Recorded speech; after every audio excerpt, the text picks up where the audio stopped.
Me ensina a ter santidade, quero amar somente a Ti, porque o Senhor é meu bem maior.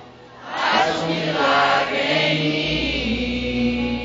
Entra na minha casa, entra na minha vida, mexe com minha estrutura, sara todas as feridas.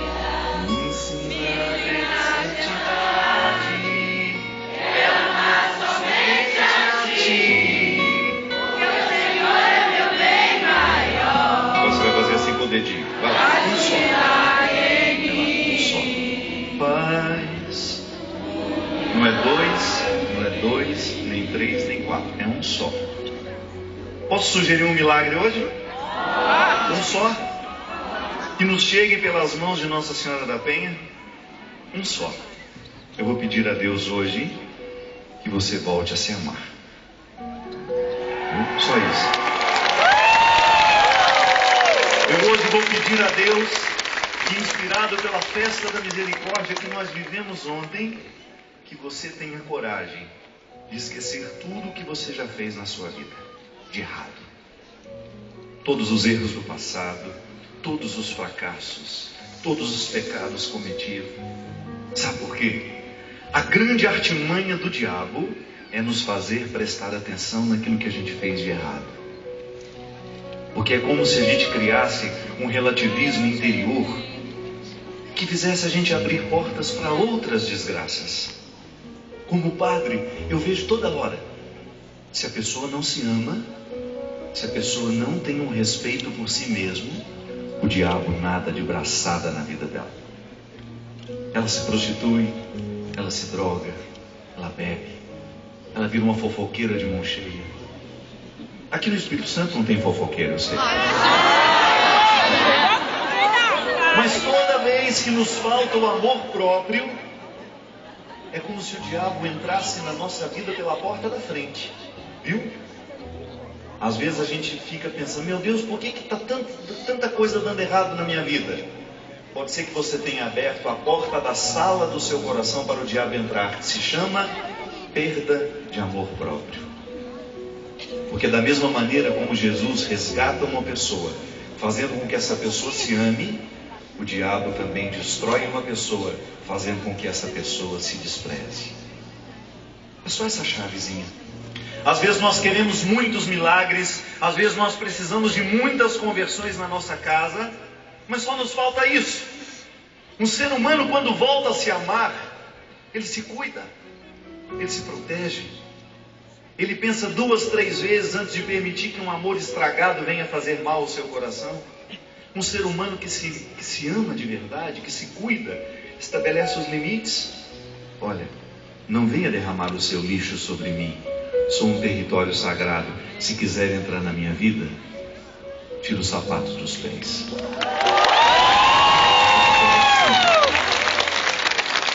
A mesma frase de Moisés, a mesmíssima frase. Tira a sandália dos seus pés. Amar é isso.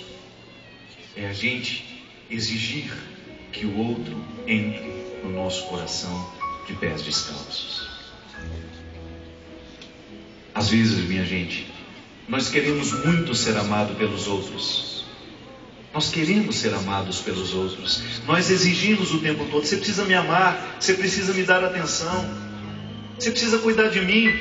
É como se fôssemos um poço sem fundo, que não basta todo o amor que a gente recebe, não basta toda a atenção. Seja honesto com você. Há coisas que você precisa e que não é o outro que vai lhe oferecer. As realidades que você precisa, boa parte das realidades que você necessita, não virão dos outros, virão da sua coragem de olhar no espelho e dizer: eu tenho valor e a partir de hoje a minha vida vai ser diferente.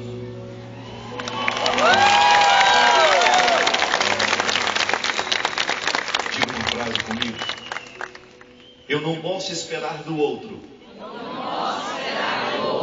aquilo que só eu posso me oferecer. Se eu não me amar, eu nunca serei amado pelos outros. Se eu não me cuidar, eu jamais inspirarei cuidado no outro. Se eu não criar vergonha na minha cara, o mais rápido possível, o diabo, esse tinhoso, safado, sem vergonha, que não tem o menor respeito por mim, entra no meu coração pela porta da frente. E pela porta da frente, só Deus merece entrar.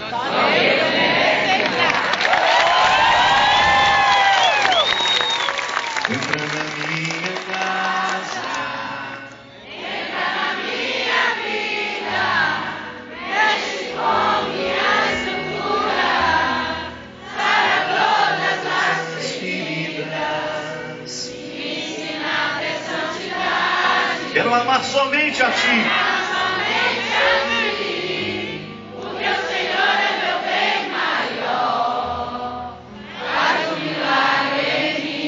Foi esse milagre que Jesus fez na vida de Madalena. Madalena estava lá pronta para ser apedrejada por aquela multidão. Por quê? Porque ela havia sido pega em adultério. E a lei de Moisés era dura. Qualquer pessoa que fosse pego em adultério deveria ser morto a pedradas. Em praça pública eu passei vídeo de exemplo para os outros. Olha que crueldade. Em nome de Deus. Você já imaginou se a gente tivesse bastante honestidade para confessar os nossos pecados aqui hoje, sem hipocrisia, sem medo do julgamento do outro? Quem aqui não seria apedrejado? Eu seria o primeiro a ser apedrejado. E foi isso que Jesus perguntou. Jesus quebrou o moralismo daquelas pessoas. Aliás, eu morro de medo de muito daquela pessoa moralista demais, porque geralmente o moralismo está a serviço do esconderijo de uma vergonha pessoal. A pessoa tem tanta vergonha do que faz que ela cria uma casca de moralismo. Deus me livre. Se a gente não aprende a lidar com os nossos erros e ter coragem de confessar, sim, eu sou um miserável, e eu acredito nesse amor de Deus que me entra pela porta da frente e me restaura de tudo. Ele expulsa do meu coração tudo aquilo que possa me dar o direito de deitar diante da multidão e esperar a pedrada. Não. O que Jesus fez com aquela mulher foi justamente fazê-la acreditar na sua misericórdia. E o mais bonito, minha gente, sem dizer uma palavra, porque o grito daquela multidão era tão alto, era tão forte, que Madalena jamais poderia ouvir se Jesus ousasse dizer alguma coisa para ela. O que ele fez? Ele utilizou-se da linguagem que não tem equívocos. Ele olhou para ela. Gosto sempre de dizer isso. O olhar não tem dúvida. Ele não oferece dúvida. Você pode até me dizer, Padre Fábio, eu não entendi nada do que você me disse. Mas jamais vai poder me dizer, Padre Fábio, eu não entendi o jeito como você me olhou. O olhar não tem cercas. Ou eu te acolho quando você chega, ou eu te rejeito. Ou eu te abraço com os meus olhos quando você chega perto de mim, ou eu te expulso. É igual quando você chega na casa daquela comadre que não tem o menor, né? E ela olha para você e fala de olho de cima, ah, que bom que você veio. Você está sabendo que ela não está feliz com a sua chegada. Por quê? Porque o olhar dela te contou. É por isso que é tão difícil mentir para a mãe da gente. Geralmente a gente está saindo e a mãe quer saber onde é. Aí você está inventando uma história, você nem olha para ela. Você finge que você está amarrando o sapato, porque se olhar, ela sabe que você está mentindo. Se olhar nos olhos de quem nos ama, elas nos desmascaram.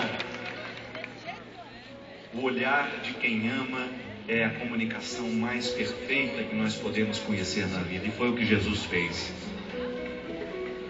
Cravou os olhos em Madalena. Cravou os olhos em Madalena. E aquele olhar foi tão profundo, foi tão eficaz, que Madalena deixou de ouvir os gritos da multidão. Eu queria essa cena no cinema, de verdade. Aquela multidão sendo abafada por um olhar. Aquela mulher que até então estava acreditando na condenação, começou a prestar atenção no olhar de um homem para ela. E ela percebeu que não era um olhar libidinoso, como aqueles clientes que ela recebia na cama dela. Era um olhar que amava, era um olhar que restituía tudo que a vida havia arrancado dela. Era um olhar que acolhia, era um olhar que não recriminava, não era um olhar que enxergava o passado daquela mulher, não era um olhar que enxergava a vida errada que ela tinha vivido até aquele momento. Jesus ali estava olhando a mulher que Madalena ainda poderia ser, a mulher que ainda não tinha sido por causa da vida de pecados que levava. Porque a grande novidade que Jesus nos trouxe, minha gente, é essa. Deus nos olha com olhos de futuro. Enquanto o diabo gosta de nos olhar com olhos de passado, para nos culpar de tudo que não deu certo na nossa vida, Jesus nos ensina que Deus sempre nos olha como se hoje fosse o primeiro dia de nossa vida. Como se a gente ainda não tivesse chegado nem a metade do que nós podemos chegar da nossa vida, da nossa história, da nossa pessoa. Foi esse olhar que Jesus ofereceu a Madalena. Mulher, alguém te condenou? Não, Senhor. Só essa troca de palavras. Mas depois que o olhar já tinha comunicado uma verdade que não cabia nos papéis, não cabia nos livros. Porque não há nada mais poderoso, mais profundo, minha gente, do que a gente ser olhado quando a gente não merece ser, do que a gente ser amado quando a gente não merece ser amado. A gente nunca mais vai esquecer uma pessoa que nos amou no momento em que a gente não merecia ser amado. A gente nunca mais vai esquecer uma pessoa que, na nossa lógica, nos perdoou no momento em que a gente não merecia ser perdoado. Por isso o amor de Deus será sempre revolucionário quando nós o anunciarmos, dissipados de nossas hipocrisias, livres dos nossos medos, quando nós tivermos coragem de olhar nos mais miseráveis do mundo e dizer a eles que Deus ainda não se cansou de esperar, que a vida deles pode ser nova a partir de hoje. Como é revolucionário. Ontem eu dizia lá na Canção Nova, às vezes a gente acha que é sofisticado crer na ressurreição. Não é não. Não é sofisticado crer na ressurreição, não. Há uma fé ainda mais sofisticada do que a crença na ressurreição. É mais